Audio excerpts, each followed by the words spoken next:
इतिहास के पन्नों में एक ऐसे मनुष्य का नाम दर्ज है जिसने देवताओं के सम्राट का सिंहासन हिला दिया था।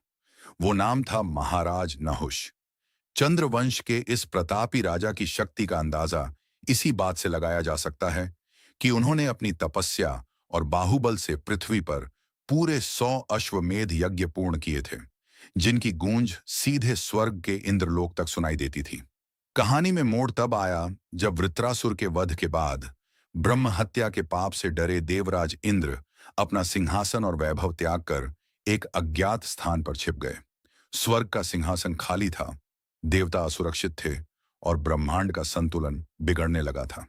तब सभी देवताओं और महान ऋषियों ने मिलकर एक अभूतपूर्व निर्णय लिया, एक ऐसे नश्वर मनुष्य को स्वर्ग का राजा बनाने का जिसका चरित्र हिमालय जैसा अडिग और पुण्य सागर जैसा गहरा हो।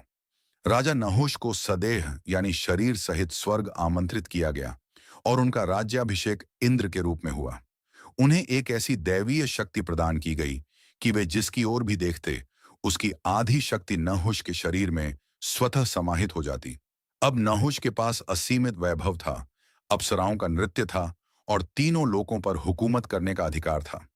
लेकिन यहीं से शुरू हुआ एक भयानक बदलाव।